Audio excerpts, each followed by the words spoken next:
Gujarat number 1 engineering university Sankalchand Patil university.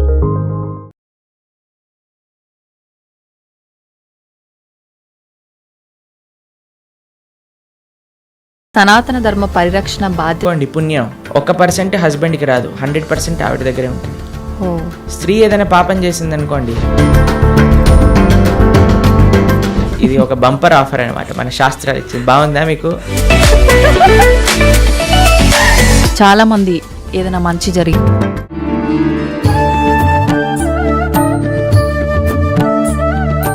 నమస్కారం, welcome to I dream ధర్మ మార్గం కార్యక్రమానికి స్వాగతం. నేను మీ విజిత. సనాతన ధర్మం, సనాతన ధర్మం అనే పదం ఒకప్పటి కాలంలో ఎలా ఉన్నా ఇప్పుడు మాత్రం చాలా ఎక్కువగా వినిపిస్తోంది. అసలు ఏంటి సనాతన ధర్మం? సనాతన ధర్మం వల్ల మనం ఏం నేర్చుకోవచ్చు? అది నేర్చుకోవడం వల్ల మన లైఫ్ ఎలా ఉంటుంది? ఎటువంటి మార్పులు వస్తాయి? ఇంకొకటి భగవద్గీత. భగవద్గీత అంటే ఎక్కువగా మనం వింటూ ఉంటాం, చనిపోయిన వారి దగ్గర మాత్రమే ఇది ఎక్కువగా ప్లే చేస్తుంటారు అని చెప్పి. నిజంగా భగవద్గీత అంటే ఏంటి? ఇది నిజంగా మరణించిన వారి దగ్గర వినిపించేదా? అసలు ఏంటి దాని ప్రత్యేకత? ఇలాంటి మంచి మంచి విషయాలన్నీ ఇప్పుడు ప్రభుజీతో మాట్లాడి తెలుసుకుందాం. ప్రస్తుతం మనతో పాటు ఉన్నారు. గోవర్ధనికో విలేజ్లోని ఆశ్రమంలో వారి సేవల్ని అందిస్తూ భగవంతుడి యొక్క ధ్యానంలో నిరంతరం కృషి చేస్తూ, నిరంతరం భగవంతుడి ధ్యానంలో ఉంటూ ఎన్నో ప్రాంతాలలో వారి మాటల ద్వారా, వారి ప్రవచనాల ద్వారా అందరికీ అవగాహన కల్పిస్తూ మన సనాతన ధర్మం యొక్క గొప్పతనాన్ని, విలువలని మనందరికీ తెలియజేస్తూ ఉంటారు. వారే ప్రణవానంద ప్రభుజీ గారు. ఇప్పుడు ప్రభుజీతో మాట్లాడి మరిన్ని విషయాలు తెలుసుకుందాం. మంచి మంచి విషయాలు అడిగి తెలుసుకొని మీ అందరికీ తెలియజేస్తాను. హరే కృష్ణ ప్రభుజీ. నమస్కారం అండి. హరే కృష్ణ ప్రభుజీ. ఈ మధ్య కాలంలో, ఒకప్పటి కాలంలో కన్నా ప్రస్తుతం సనాతన ధర్మం అనే మాట ఎక్కువగా వినిపిస్తోంది. నిజంగా ఈ సనాతన ధర్మ పరిరక్షణ బాధ్యత ఎవరిది ప్రభుజీ? మీది, నాది, అందరిది. ఎవరైతే హిందువులు సనాతన ధర్మానికి చెందినవారు అని అనుకుంటున్నామో, ఎందుకంటే ధర్మో రక్షతి రక్షితః అని అన్నారు. మనం ధర్మాన్ని రక్షిస్తే ఆ ధర్మం మనకి రక్షిస్తుంది అని. ఇప్పుడు మీకు ఒక విషయం చెప్తాను. ప్రతి ఒక్కరి బాధ్యత, ఒకరి బాధ్యత. చాలామంది ఏమనుకుంటున్నారంటే అండి, సనాతన ధర్మాన్ని రక్షించే వాళ్ళ బాధ్యత, గురువుల బాధ్యత, ఏదో గుళ్ళో ఉండే పండితుల బాధ్యత, లేదా కొంతమంది ధర్మ ధ్వజం పట్టుకున్న వారి బాధ్యత, మనదేం కాదు అని అనుకుంటున్నారన్నమాట. కానీ అది కాదండి. ఎవరైతే ధర్మాన్ని అనుసరిస్తున్నారో వాళ్ళందరి బాధ్యత ధర్మాన్ని కాపాడుకోవటం. ధర్మాన్ని ఎలా కాపాడుకుంటామండి? మేమేం చేయాలి ధర్మాన్ని కాపాడుకోవటం అని అంటే చాలా సింపుల్ విషయం అండి. ధర్మాన్ని ఆచరించటమే ధర్మాన్ని కాపాడుకోవటం అనేది. మనం కానీ ధర్మాన్ని చక్కగా పెద్దల నుంచి తెలుసుకొని, గురువుల దగ్గర నుంచి తెలుసుకొని ఆచరించామనుకోండి, ధర్మం కాపాడబడుతుంది. ఇంకొక విషయం, అన్నిటికంటే ముఖ్యమైన విషయం, ఈ ధర్మాన్ని ఈ ప్రస్తుత సమాజంలో కాపాడాలి అని అంటే, ఒకటి ఆచరించటం, రెండు భావితరాలు పిల్లలకి చెప్పటం ఏంటి ధర్మం ఏంటి అని. ఒక ఆయనని మేము అడిగాం, అయ్యా దసరా పండుగ ఏం చేస్తారు అని అంటే, ఏముందండి పులిహోర తింటాము, దసరా స్పెషల్ సినిమా చూస్తాము అంతే. ఇంకా పండగ ఏంటి, అసలు పండగ ఎందుకు జరుపుకుంటారు, ఏం చేయాలి ఆ రోజు, ఏం తెలియదండి. కరెక్ట్. కాబట్టి మనం ఎప్పుడైతే అవి తెలుసుకుంటామో, తెలుసుకొని పిల్లలకి చెప్తాము. మనకి భాగవతంలో ఒకసారి కృష్ణ బలరాములు నంద మహారాజ్ దగ్గరికి వెళ్ళి, నాన్న ఈ ఇంద్ర పూజ చేస్తున్నారు, ఎందుకు చేస్తున్నారు, శాస్త్రంలో ఎక్కడ రాస్తుంది, ఎలా చెయ్యాలి అని అంటే పూర్తి డీటెయిల్స్ చెప్తారు నంద మహారాజ్. చిన్న పిల్లోడు కృష్ణుడు, అప్పుడు అన్నీ నేర్పిస్తారనమాట. అప్పుడు కృష్ణుడు అంటాడు, మనం ఇంద్ర పూజ చేయొద్దు, మనం ఏ దేవతారాధన చేయకూడదు, మనం గోవర్ధనుడి యొక్క పూజ చేయాలి, మనము సాక్షాత్తుగా గోవర్ధనుడు భగవత్ స్వరూపం, ఆయననే ఆశ్రయించాలి అని చెప్తే అందరూ కూడా కృష్ణుడు మాట విని గోవర్ధన పూజ చేస్తారనమాట. కాబట్టి ధర్మాన్ని కాపాడాలి, సనాతన ధర్మము, హైందవ సనాతన ధర్మాన్ని రక్షించాలి అని అంటే మనం ప్రాక్టీస్ చేయటం ఒకటైతే, పిల్లలకి నేర్పించటం మరొకటి. ఓకే, ఈ రెండూ కూడా చాలా చాలా ముఖ్యం మనకి ఈ సమాజంలో సనాతన ధర్మ పరిరక్షణ చేయటము.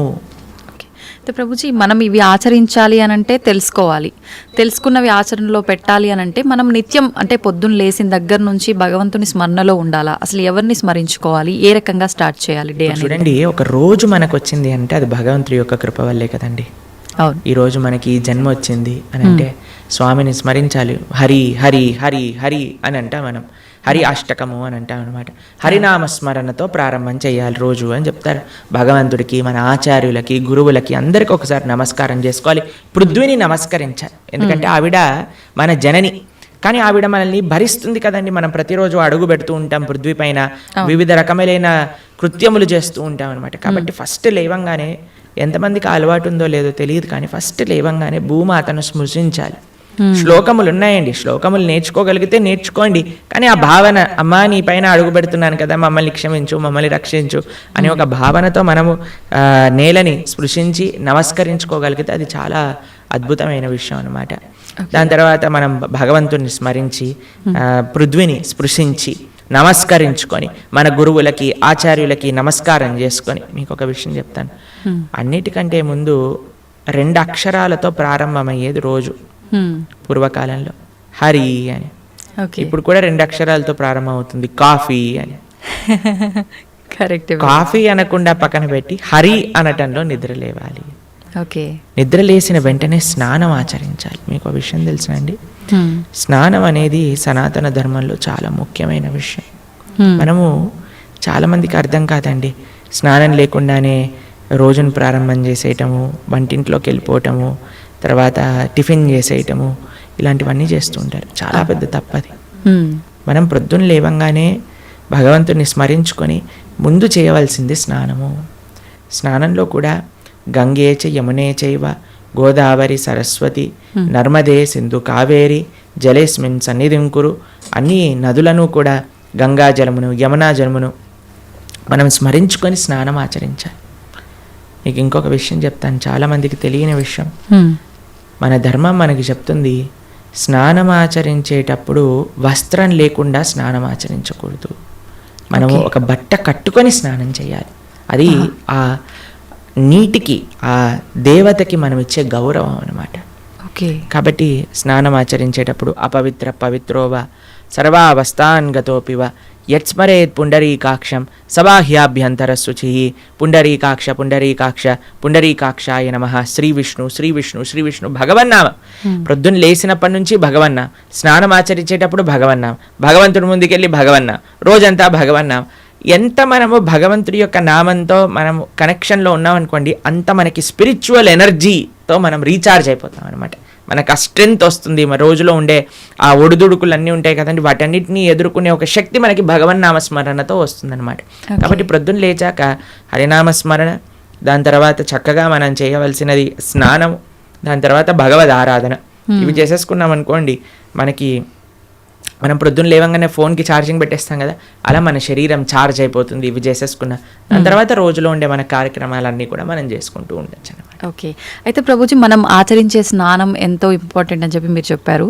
అది ఆచరించడం ఒక ఎత్తు అయితే సమయం కూడా ఇంపార్టెంట్ అని చెప్పి అంటుంటారు కదా ప్రభుజీ, ఏ టైంలో స్నానం ఆచరించాలి అని చెప్పి, అది ఎలా చూసుకోవాలి? మనము మన శాస్త్రాలు చెప్తున్నాయి, బ్రహ్మ ముహూర్తంలో నిద్ర లేవాలి అని.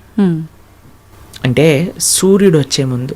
ఓకే. ఇప్పుడు మీకు ఒక విషయం చెప్తాను. మీ ఇంటికి ఒక గెస్ట్ వస్తున్నారు అనుకోండి, సరే ఈరోజు మీకు పండగ రోజు మీరు ఏం చేస్తారు? అరే ఈరోజు పండగ, త్వరగా లేవాలి, త్వరగా లేసుకొని కార్యక్రమాలన్నీ చేసుకొని నైవేద్యాలన్నీ తయారు చేసుకొని మనం త్వరగా ఈ పండుగని ముగించుకోవాలి, అమ్మవారి పూజ చేసుకోవాలని మీరు అనుకుంటారు, అవునా కాదా చెప్పండి? లేదా ఒక గెస్ట్ వస్తున్నారు అనుకోండి, సపోజ్ మీ గురువు గారు రేపు మీ ఇంటికి వస్తున్నారు అన్నారు అనుకోండి, మీ గురువు గారు ఇంటికి వచ్చాక బయట నాక్ చేశాక మీరు లేచి స్నానం చేసి రెడీ అవుతారా? లేదా ఆయన వచ్చే ముందే అన్ని సదుపాయాలన్నీ కూడా సక్రమంగా చేసుకొని పెట్టుకుంటారా చెప్పండి? వచ్చే ముందే చేస్తాం, అంతే కదండి. ఎవరైనా గెస్ట్ వచ్చినా, మన ఇంటి గురువులు వచ్చినా ఎవరో ఒకళ్ళు అలా చేసుకుంటాం కదా. సూర్య భగవానుడు ప్రత్యక్షంగా మనకి భగవంతుడి యొక్క స్వరూపం మనకి దర్శనమిస్తున్నారు. ఆయన ప్రతిరోజు ఉదయించే ముందే మనం నిద్ర లేవాలి. దాన్ని బ్రహ్మ ముహూర్తము అని అంటారు. సూర్యోదయం కంటే ముందు మనం నిద్రలేచి మన యొక్క స్నానాది కార్యములన్నీ పూర్తి చేసుకొని మనం రెడీగా ఉండాలి సూర్యుడిని స్వాగతించడానికి. మన యొక్క భగవన్నామ స్మరణ చేసుకుంటూ మనం రెడీ అయిపోతాం అనమాట. అందుకే సంధ్యావందనాది కార్యక్రమములు మనం ప్రొద్దున పూట, మధ్యాహ్నం పూట, సాయంకాలం పూట 3 పూటలు చేస్తాం అనమాట. ఆయన ఎవరికి చేస్తున్నాము అని అంటే సూర్యమండలంలో మధ్యలో ఉన్న భగవంతుడికి మనం చేస్తున్నాము. కానీ ఆయన మనకి భగవంతుడిని దర్శింపజేసే ఒక ప్రత్యక్షమైన క్యారియర్. ఓకే. కాబట్టి మనం ఆయన వచ్చే ముందే మనం నిద్ర లేవాలి, ఆయన రాకముందే మన యొక్క నిత్య కృత్యములన్నీ కూడా పూర్తి చేసుకొని మనము ఆధ్యాత్మిక కార్యక్రమంలో నిమగ్నమై ఉండాలి. ఓకే, మీరు చూడండి, ప్రొద్దున పూట లేవటం అనేది అటు మన ఆరోగ్యరీత్యా, అలానే సామాజిక పరంగా, అలానే మన ఆధ్యాత్మికంగా, శారీరకంగా, అన్ని మానసికంగా అన్ని విషయములలో మనకి మంచి చేస్తుంది. అందుకే early to bed and early to rice keeps a man healthy, wealthy and wise అని అన్నారు. కాబట్టి ప్రొద్దున పూట బ్రహ్మముహూర్తంలో నిద్ర లేచి స్నానం ఆచరించవలే. ఇది ప్రతి సనాతన ధర్మానికి సంబంధించిన వారు తప్పక ఆచరించాల్సిన ఒక పద్ధతి. ఓకే, అయితే ప్రభుజీ మనం మాట్లాడుకున్న దాంట్లో ఇంకొకటి భగవంతుడి ఆరాధన. చాలా వరకు అంటే ఇంట్లో మగవారు పూజ చేస్తేనే మంచి ఫలితం పొందుతారు అని చెప్పి ఈ మధ్య కాలంలో చెప్తున్నారు. కానీ ఎక్కువగా ఆడవాళ్ళే పూజ చేస్తుంటారు. అసలు నిజంగా ఆడవాళ్ళే పూజ చేయాలా, మగవారు చేయొచ్చా? అసలు మగవారు చేయాల్సిన కార్యక్రమాలు ఏంటి ఆధ్యాత్మిక పరంగా? ఎవరెవరు ఉద్ధరింపబడాలి అని అనుకుంటారో, ఎవరెవరికి భగవంతు అనుగ్రహం కావాలనుకుంటున్నారో వాళ్ళు చేయాలండి. మీకు ఒక విషయం చెప్తాను. ఒక మగవాడు పూజ చేసిన, ఆరాధన చేసిన, పుణ్యం చేసిన, పునస్కారం చేసిన దాంట్లో ఉండే 50% ఆడవారికి వెళ్తుంది. ఓకే, ఎంత? 50%. 50%. ఏదైనా పాపం చేశాడు అనుకోండి, దాంట్లో 1% కూడా ఆడవారికి రాదు. అదేలా ప్రభుజీ? మరి పుణ్యం అయితే పుణ్యం 50% వెళ్తుంది, పాపంలో వెళ్ళదు. ఓకే, స్త్రీ చేసిందనుకోండి పుణ్యం 1% హస్బెండ్కి రాదు, 100% ఆవిడ దగ్గరే ఉంటుంది. స్త్రీ ఏదైనా పాపం చేసిందనుకోండి, దాంట్లో 50% హస్బెండ్కి వెళ్తుంది. ఇది ఒక బంపర్ ఆఫర్ అనమాట, మన శాస్త్రాలు ఇచ్చింది. బాగుందా మీకు? బాగా అనిపిస్తున్నట్టుంది మీకు.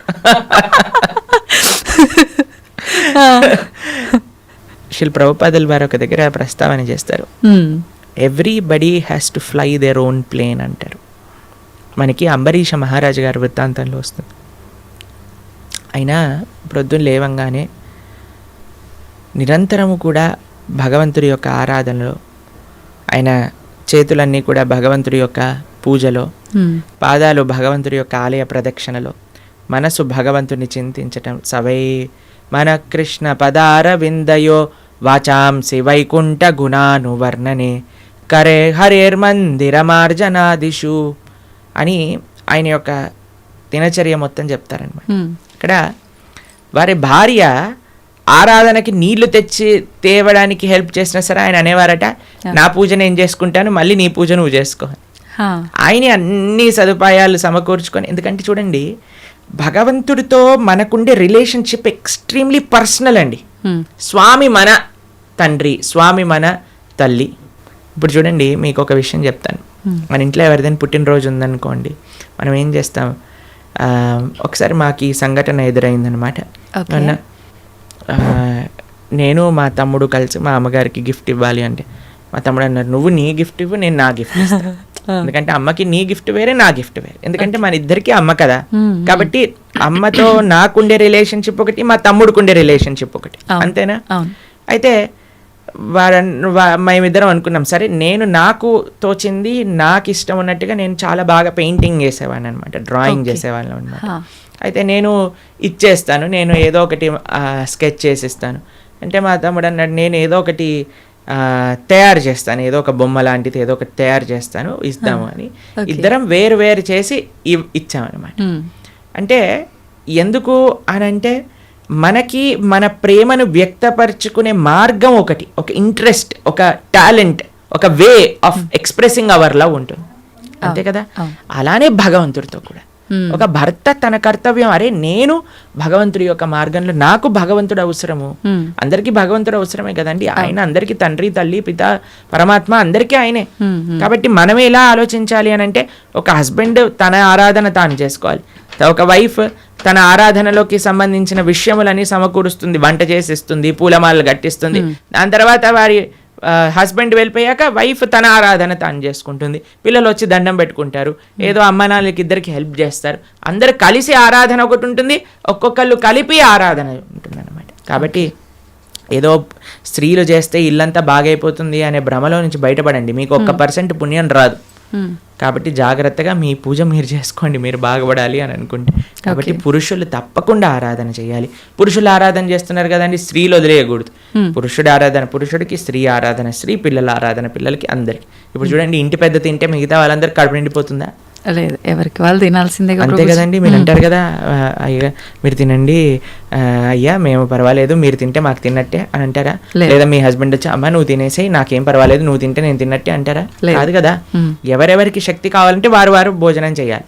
అలానే మనం కూడా మనకి శక్తి కావాలి, మనకి భగవంతుడి యొక్క కృప కావాలి అంటే మనం భోజనం చేస్తే ఎలా అయితే మనకి శక్తి వస్తుందో మనము ఆరాధన చేసుకుంటే అలా మనకి భగవంతుడి యొక్క కృప అనేది లభిస్తుంది. ఓకే ప్రభుజీ, చాలామంది ఏదైనా మంచి జరిగినా చెడు జరిగినా నా అదృష్టం బాగాలేదు, నా రాత ఇంతవరకే ఉంది, భగవంతుడు ఇలా రాశాడు అని చెప్పి అంటూ ఉంటారు. నిజంగా అంటే మన చేతిలో ఏముండదా మనం చేసే పనులను బట్టి మన లైఫ్ని డిసైడ్ చేసుకోవడం? భగవంతుడు పుట్టినప్పుడే అవన్నీ డిసైడ్ చేసి ఇలా అని చెప్పి చూస్తాడా? మనకి ఒక సర్కమ్స్టెన్స్ ఇస్తాడండి భగవంతుడు. చాయిస్ ఎప్పుడు మన చేతుల్లోనే ఉంటుంది, మనం ఏం చేయాలి అని. ఫర్ ఎగ్జాంపుల్ మీకు ఒక విషయం చెప్తాను. ఒకరికి ఇల్లు రాసుంది, ఒకళ్ళి ఇల్లు మీకు మీ జీవితంలో కలుగుతుంది అని రాసి ఉంటుందండి. కానీ ఆ ఇంట్లో ఏం చేస్తారనేది మీ చేతుల్లో ఉంది. ఓకే, ఇల్లు వస్తుందనే వరకు మాత్రమే మన చేతుల్లో ఉంది. ఇంట్లో ఏం చేస్తాం, మనం ఒక చక్కటి పూజ చేసుకుంటామా, పునస్కారం చేసుకుంటామా, లేదా 10 మందిని పిలిచి మందు పోసి డాన్స్లు వేస్తామా అనేది మన చేతుల్లో ఉంది. మీరు కానీ మంచి ఆరాధన చేసుకున్నారనుకోండి, ఆ పుణ్యాన్ని బట్టి మీకు నెక్స్ట్ ఏమవుతుందో రాసింది. లేదు మనం తప్పు చేసామనుకోండి, ఆ తప్పు బట్టి నెక్స్ట్ కర్మ ఏర్పడుతుంది అనమాట. What is return is what you will get. మనకేం వస్తుంది అని, దాంతో మనం ఏం చేస్తాము అనేది రాసలేదు. అది మనకు వదిలేశాడు భగవంతుడు. మన విచక్షణతో మంచి మనస్సుతో మనం దాన్ని ఆచరణ చేయాలి. అంటే మన చేతిలో ఉన్నట్టే 100% మన చేతుల్లో ఉంది. ఇప్పుడు అంటుంటారు కదా, పరిస్థితులను బట్టి ఇంట్లో వాతావరణాన్ని బట్టే పిల్లల బుద్ధులు కూడా అని చెప్పి. ఇప్పుడు ఇది కూడా అలాగే భగవంతుడు మనకు ఒక ప్లాట్ఫామ్ ఇచ్చి వదిలేశారు, ఎలా అనేది మన చేతుల్లోనే ఉంది. ఇప్పుడు మీకు ఒక ఫోన్ ఇచ్చారనుకోండి, ఫోన్ ఇచ్చారు, ఫోన్తో మీరు ఏం చేయొచ్చు అనేది మీ చేతుల్లో ఉంది. ఒకళ్ళు ప్రవచనమైనా అయినచ్చు, లేదా పిచ్చి పిచ్చి సీరియళ్ళు సినిమాలైనా చూడొచ్చు. ఫోన్ రావటం మన చేతుల్లో ఉంది, దాంతో ఏం చెయ్యాలి మీ చేతుల్లో. ఇప్పుడు మీరేం చేస్తారు, పిల్లల్ని స్కూల్లో వేస్తారు, మంచి స్కూల్ చూస్తారు. అరే ఈ పిల్లలు మంచిగా చదువుకోవాలి, మంచి స్కూల్లో చదువుకుంటే వాళ్ళు మంచి మార్గంలోకి వెళ్తారు. కష్టమైనా ఏదైనా సరే కష్టపడి అయినా సరే వాళ్ళని మంచి స్కూల్లో జాయిన్ చేస్తారు. మంచి స్కూల్లో జాయిన్ చేశాక వాడు చదువుతాడా లేదా అనేది ఎవరిపైన నిర్ధారణ పడి ఉంటుందండి? వాళ్ళపైన. ఒక స్కూల్లో ఒక టీచర్ 10 మందికి ఒకటే రాగంగా చదువు చెప్తుంది, కానీ ఒక్కొక్కరు ఒక్కొక్క విధానంగా చూసుకుంటారు. ఎందుకు? వాళ్ళ శ్రద్ధ బట్టి.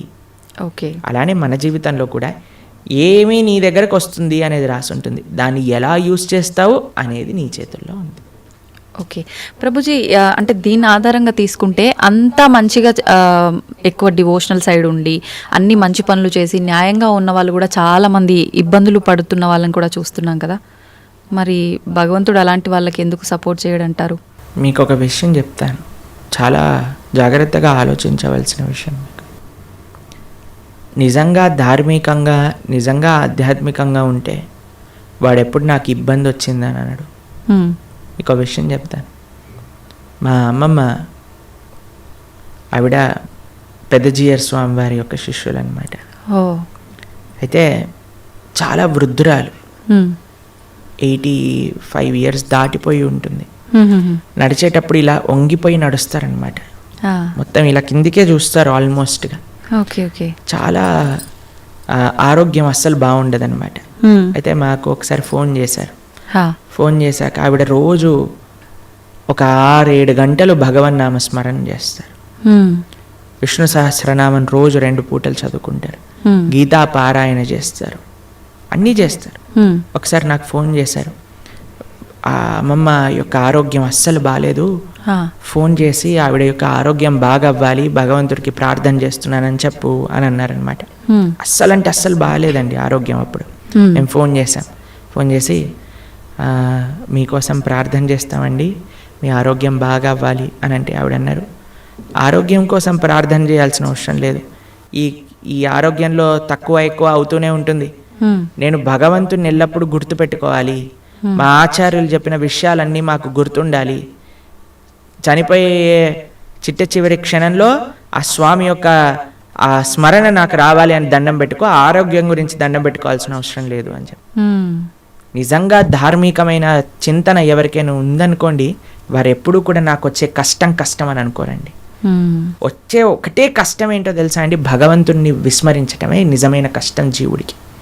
అది లేనప్పుడు ఏ కష్టంలోనైనా సరే భగవంతుడు కుంతిమారాన్ని ఏమంటుందో తెలుసా అండి, అయ్యా నాకు ఇంకా కష్టాలు ఇవ్వు కృష్ణ అంటుంది. ఎందుకో తెలుసా, కష్టాలు ఇచ్చినప్పుడు నిన్ను గుర్తొస్తున్నారు, మాకు సుఖాలు వచ్చాయనుకో నిన్ను మర్చిపోతాము. కాబట్టి ధార్మిక చింతన ఉన్న ఏ వ్యక్తి కూడా కష్టం వచ్చింది అని అనుకోడు, ప్రతి ఒక్కటి భగవత్ ప్రసాదంగా స్వీకరిస్తారు. ఓకే, అది ముఖ్యమండి. నాకు ఎంతోమంది మీకు విషయం చెప్తాను.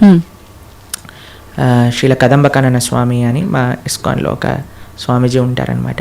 ఆయనకి 4th స్టేజ్ క్యాన్సర్. ఈరోజు టెస్ట్కి వెళ్ళారు, తెలిసిపోయింది, రేపు అడ్మిట్ అవ్వాలి డాక్టర్ అని చెప్పారు. మీరు ట్రీట్మెంట్లో ఉన్నారనుకోండి, 1 year మీరు హాస్పిటల్లో ఉండండి, మేము మీకు ట్రీట్మెంట్ చేస్తాం, ఒక 2-3 సంవత్సరాలు బ్రతుకుతారు మీరు అన్నారు. ఆయన అన్నారు, భగవంతుడు ఇచ్చిన జన్మ నాకు, దీన్ని భగవంతుడి యొక్క సేవలో వినియోగించుకోవాలి. 2-3 సంవత్సరాలు ఎక్స్ట్రా బ్రతకడం వల్ల ఏం చేసేది లేదు, కాబట్టి నేను బృందావనానికి వెళ్ళిపోతాను అని అన్నీ వదిలేసి బృందావనానికి వచ్చేసారు. సంవత్సరం పాటు అక్కడ పూర్తిగా తెలుసు ఆయనకు, ఒక్కొక్క రోజులో నా రోజు అయిపోతుంది, ఇంకా డాక్టర్స్ చెప్తున్నారు ఇంకా 10 రోజులు, ఇంకా 2 రోజులు, ఇంకొక రోజు మాత్రమే. బిందాస్గా కూర్చొని చేర్పైన వాళ్ళ శిష్యులందరికీ కూడా ఉపదేశం చేసి, కీర్తన చేస్తూ, భగవన్నామ స్మరణ చేస్తూ, విగ్రహాలు ముందే పెట్టుకొని రోజు ఆరాధన చేస్తూ, చిట్ట చివరి రోజు కూడా నవ్వుతూ బ్రహ్మాండంగా ఆనందంగా ఆ మృత్యు యొక్క ఒడిలోకి, అంటే భగవద్భక్తులకు మృత్యువు రాదండి, శ్రీకృష్ణ పరమాత్మ డైరెక్ట్గా వస్తారనమాట. కాబట్టి కష్టం ఏమి కష్టం కాదండి ఈ ప్రపంచంలో. కష్టం వచ్చినా సరే అది మనం పూర్వజన్మ చేసుకున్న ఫలమే. ఇప్పుడు మీరు ఆయన మంచోడు అని అంటున్నారు అంటే, లేదా మంచి చేస్తున్నారు అనుకుంటున్నారు, ఇంతకు ముందు ఏం చేశామో మీరు చూసారా? లేదు. మనం ఇంతకు ముందు జన్మలో ఏం చేసుకున్నామో మనకు తెలియదు కదా. కాబట్టి కష్టం వస్తుంది అని అంటే అకారణంగా కష్టం ఎందుకు ఇస్తాడండి? భగవంతుడికి ఏం పని లేదా? ఆయన ఇక్కడ ఉన్నారు కదా హైదరాబాద్లో మూసాపేటలో, ఆయన కష్టం ఇవ్వండి కొద్దిగా చూద్దాం ఎలా బాధపడతాడో అని ఆయన ఏమన్నా పైన వైకుంఠం నుంచి ఆ పని చేస్తున్నారు చెప్పండి? లేదు. ఆయన ఎందుకు అంటాడండి ఎవరికైనా కష్టం తెప్పించాలి అని భగవంతుడు ఎందుకు అనుకుంటాడు చెప్పండి? ఇప్పుడు మీరు చూడండి, చిన్నపిల్లలు ఇప్పుడు నేను బాగా అల్లరి చేశారనుకోండి, రూమ్లో వేసేస్తారు, వేసేసి లాక్ పెట్టేస్తారు, లాక్ పెట్టేసి ఏడుస్తారనమాట పిల్లలందరూ చాలా. అమ్మాయి ఏమన్నా కావాల్సుకొని అరే మా పిల్లవాడు బాగా ఏడుస్తున్నాడు అని ఆనందపడుతుందా అండి? ఎందుకు వేసింది రూమ్లో? తెలుసుకోవాలని, అల్లరి మానేయాలి, మంచిగా ఉండాలి బుద్ధిగా, అంతే కదండి.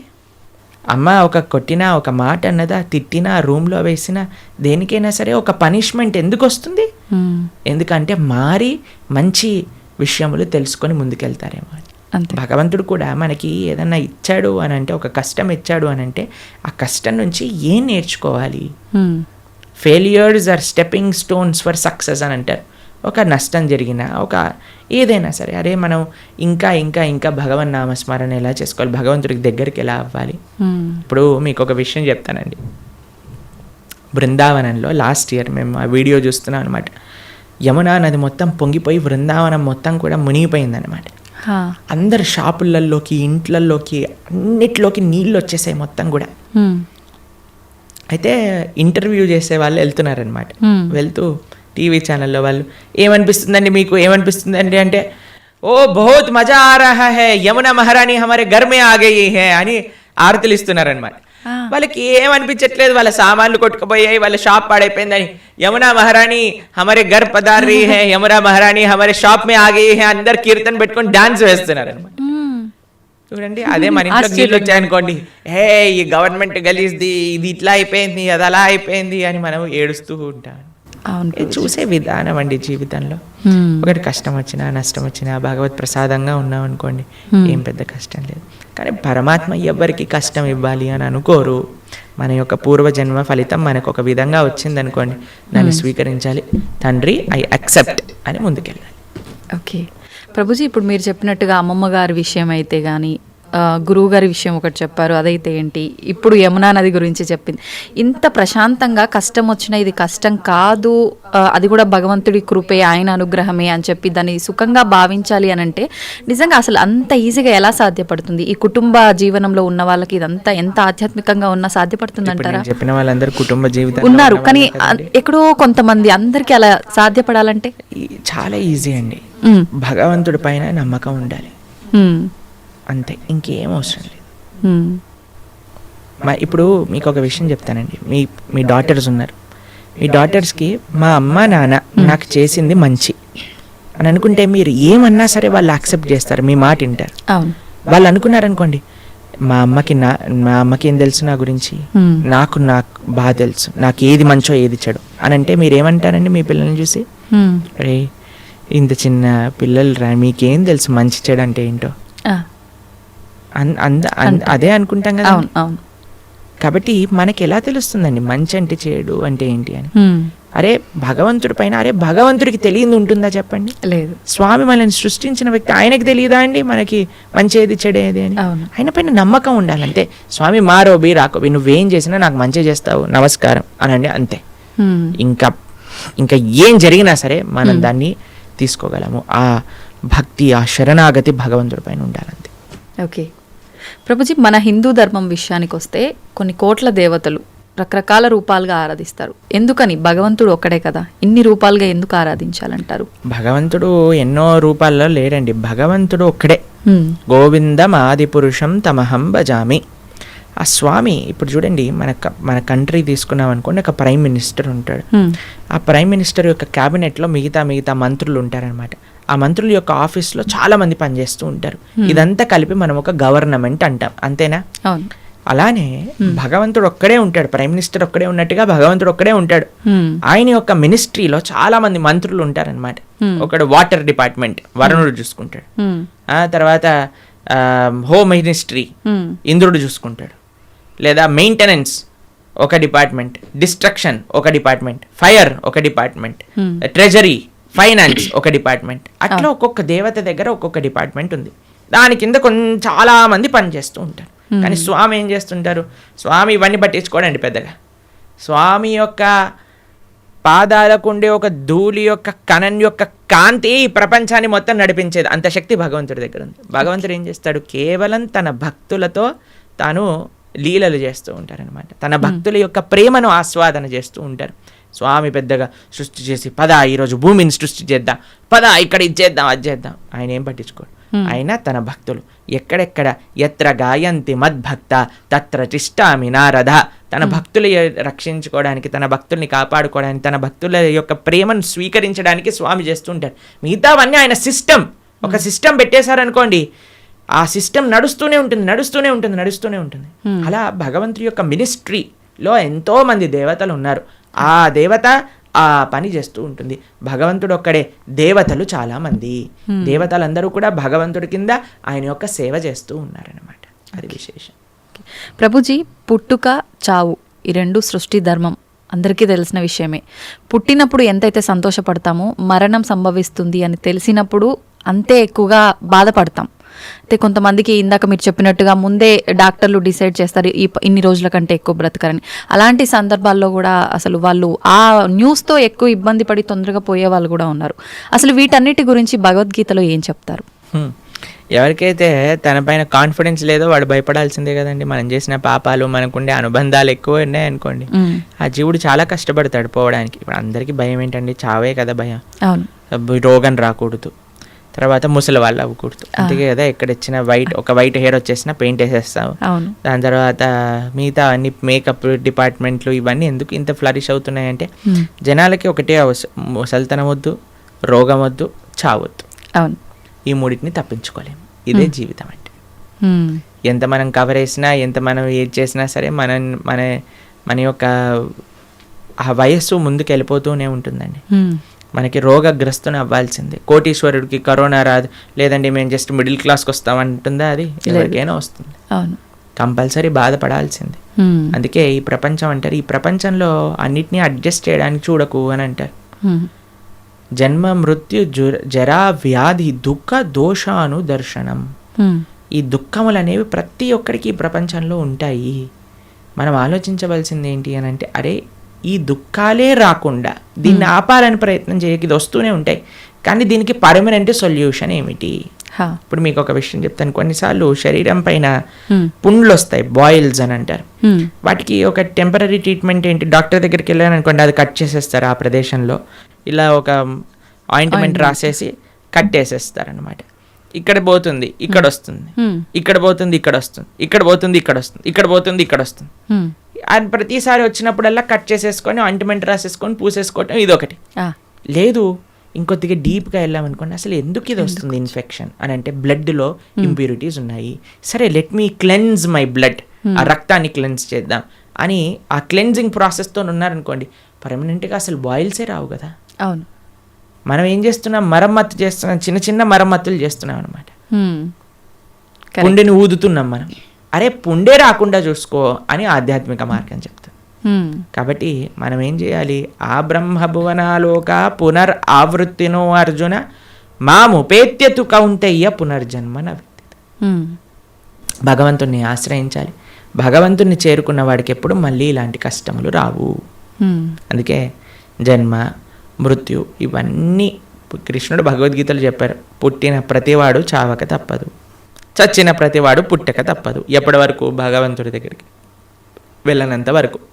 అందుకే మన మానవ జన్మ యొక్క ప్రయోజనం ఏంటి అంటే స్వామి దగ్గరికి వెళ్ళి స్వామి యొక్క సేవ చేయటము.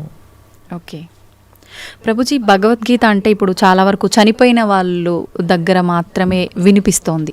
అసలు ఏంటి నిజంగా భగవద్గీత అనేది ఆ సమయంలో మాత్రమే ఉపయోగించుకోవాల్సిన ఒక అంశం అంటారా? భగవద్గీత చనిపోయిన వారి దగ్గర పెట్టడంలో ఉండే అంతరార్థం ఏంటి అని అంటే, వీడు ఎలానో గీత నేర్చుకోకుండా వెళ్ళిపోయాడు, కనీసం మీరైనా మారండ్రా అని చెప్పే ఒక విషయం అనమాట. మీరు చూడండి, చనిపోయిన వాళ్ళ దగ్గర గరుడ పురాణాన్ని వినిపిస్తారు. తెలుసా మీకు ఎప్పుడైనా? గరుడ పురాణాన్ని పారాయణ చేయిస్తారనమాట ఎవరైనా చనిపోయారనుకోండి. గరుడ పురాణంలో ఏముంటుందో తెలుసా? నరకాలు ఎలాంటివి, ఎవరెవరు ఏ ఏ నరకానికి వెళ్తారు, ఏ ఏ తప్పులు చేయటం వల్ల ఆ నరకంలో ఏ ఏ శిక్షలు అనుభవించవలసి వస్తుంది అనేవన్నీ కూడా గరుడ పురాణంలో చెప్పున్నారనమాట.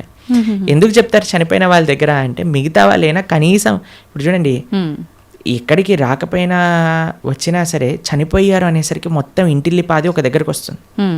అప్పుడు వచ్చినప్పుడు ఎప్పుడైతే వాళ్ళు ఈ విషయాలు వింటారో వాళ్ళ జీవితంలో పరాకుగా ఉంటారు అని అర్థం. ఓకే, కనీసం ఆ ఎక్స్పెక్టేషన్స్ అంటారు. ఇప్పుడు చూడండి, మన పోయినవాడు పోతాడు, తర్వాత మధ్యాహ్నం ఏంటి మెన్యూ చెప్పండి, ఏమి ఆర్డర్ చేయాలి క్యాటరింగ్ నుంచి అని అందరూ కూర్చొని సినిమాలు చూసుకుంటూ హ్యాపీగా 10-15 రకాలు భోజనం చేసి హాయిగా ఎవరింటికి వాళ్ళు వెళ్ళిపోతున్నారు. చనిపోయిన వాళ్ళ దగ్గర గీత చెప్పటంలో అంతరార్థం ఏంటి అని అంటే, వాడు పోయాడు, కనీసం నీ జీవితమైనా చక్క పెట్టుకో అని. ఓకే, కానీ చనిపోయినప్పుడు వినవలసింది కాదండి గీత. ఇప్పుడు మన గీత చదువుకుంటే మన రాత బాగుపడుతుంది, అందుకోసం గీత చదవమని చెప్తారనమాట. ఓకే, అది విశేషం. ప్రభుజీ, ఆలయాల విషయానికి వస్తే ప్రతి ఆలయంలో కూడా గంటలు ముఖ్యంగా మనకు కనిపిస్తూ ఉంటాయి. ఏంటి ప్రభుజీ గంటలకి ఆలయానికి ఉన్న సంబంధం? భగవంతుడి యొక్క నివేదన చేసేటప్పుడు గంటను మ్రోగించవలే అని ప్రతి దాంట్లో మనకు గంట ఉపయోగించరండి. కొన్ని కైంకర్యములు ఉంటాయి భగవంతుడికి. స్వామి యొక్క అభిషేకం చేసినప్పుడు అన్ని వాద్యములు కూడా గంటలో ఉంటాయి, గంట స్వరూపంలో ఉంటాయి అని అంటారనమాట. కాబట్టి ఆ గంటని భగవంతుడి యొక్క నైవేద్యములలో వాడుతుంటారు. స్వామికి నివేదన చేసేటప్పుడు గంటలు మోగుతూ ఉంటాయి. మీరు తిరుమల వెళ్ళారనుకోండి, టంగ్ టంగ్ టంగ్ టంగ్ అని మోగుతూ ఉంటాయి గంటలు, నైవేద్య గంటలు అనమాట. మీకు కృష్ణుడు ఒకసారి బృందావనంలో దొంగతనం చేయడానికి వెళ్ళారనమాట. అప్పుడు ఒక గోపిక ఏం చేసిందంటే అన్ని ఉట్టి కట్టేసింది, వెన్న మొత్తం కూడా, కృష్ణుడికి అందకూడదని. తర్వాత కృష్ణుడు ఏం చేసేవాడు, ఉట్టి కడితే రాయి వేసేసాడు వాడు. రాయి వేయంగానే కుండకి చిన్న రంధ్రం పడేది, చక్కగా అక్కడ నుంచి మొత్తం వెన్న ఇలా ఫౌంటైన్ లాగా, షవర్ లాగా వచ్చేస్తుంది అనమాట. కింద అందరూ పాలు, పెరుగు, వెన్న, నెయ్యి అన్ని తాగేస్తూ ఉండేవారు. అయితే ఈ గోపిక కొద్దిగా తెలివైన గోపిక. ఇప్పుడు ఏం చేసింది తెలుసా అండి, ఈ ఉట్టితో పాటు గంటలు కూడా కట్టింది. ఉట్టిని ఊపారనుకోండి గంట మోగుతుంది, వెంటనే వచ్చి కృష్ణుడిని పట్టేసుకోవాలి. తర్వాత కృష్ణుడు అన్నాడు, సరే వెయ్యండి, ఒకళ్ళ పైన ఒకళ్ళు నించోండి అనగానే ఒకళ్ళు ఉన్నారు. కృష్ణుడు పైకి ఎక్కాడు. పైకి ఎక్కగానే గంటలు చూశాడనమాట. గంటలు చూసాగానే భగవంతుడు అన్నాడు, ఏ గంటలారా మోగకూడదు అని అన్నాడు. సరే స్వామి మీరు ఏం చెప్తే అది మోగము. అని కూర్చున్నాయి అనమాట. కృష్ణుడు వెంటనే లోపల చేయబెట్టి బ్రహ్మాండంగా వెన్న తీసి అందరికీ పంచుతూ, కృష్ణుడు ఎప్పుడు తాను తినేవాడు కాదండి, అందరికీ పంచేవాడు. మన భగవంతుడికి ఉన్న లక్షణమే అది, ఇవ్వటం తప్ప ఆయనకేం తెలియదు. ఇస్తుండేవాడు. తన స్నేహితులకు పెట్టేశారు, కోతులకు పెట్టేశారు, ఆయన దగ్గర ఉన్న వాళ్ళందరికి పెట్టేశారు. ఇంకా లాస్ట్కి ఆయన తినాలి అని నోట్లో పెట్టుకోగానే గంటలన్నీ మోగటం ప్రారంభం చేశాయి. ఆ గోపిక వచ్చేసింది, పట్టేసుకుంది. భగవంతుడు అనుకున్నాడు, ఆ గోపిక పట్టేసుకొని లాగేస్తుంటే, ఒరే గంటలారా చెప్పాను కదరా మిమ్మల్ని మోగద్దా అని, ఎందుకు మోగారు, ఇప్పటి వరకు బాగానే ఉన్నారు కదా. అయ్యా ఏం లేదండి, మాకు అలవాటు కదా మీరు నైవేద్యం స్వీకరిస్తుంటే మోగటామని, అందుకే మీరు తింటాం ప్రారంభం చేయగానే మేము మోగేసాము అని అన్నాయి అనమాట గంట. కాబట్టి అందరికీ కూడా భగవంతుడి యొక్క సేవలో వినియోగించుకోవాలి అనే ఒక లక్షణం ఉంటుందన్నమాట. గంట భగవంతుడికి నివేదన చేసేటప్పుడు గంట మోగించడం, భగవంతుడికి కైంకర్యం జరిగేటప్పుడు గంట మోగించడం. ఎందుకంటే సర్వ వాయిద్యములన్నీ కూడా ఘంటానాదంలో ఉంటాయి అని మన శాస్త్రములు చెప్తున్నాయి అన్నమాట. కాబట్టి గంటను ఉపయోగించాలి మంత్రంతో పాటు, కైంకర్యంతో పాటు అని మనకి చెప్తారనమాట. ఓకే ప్రభుజీ, అలా అని ఊరికే ఆలయంలోకి వెళ్ళి టింగ్ టింగ్ అని ఊరికే ఎక్కడున్నా సరే ఏదున్నా పాపం భగవంతుడికి ఎందుకంటే డిస్టర్బెన్స్. కాబట్టి మనం వచ్చామని ఆయన గంట మోగిస్తేనే మన వైపు చూడడు. మనం మంచి చేస్తే ఆయన నువ్వు గంట మోగించినా సైలెంట్గా ఆలయం బయట నుంచి భగవంతుని చూసినా ఆయన మనల్ని చూస్తారు. ఎందుకంటే ఆయన చెప్పిన మాట వింటున్నాం కాబట్టి.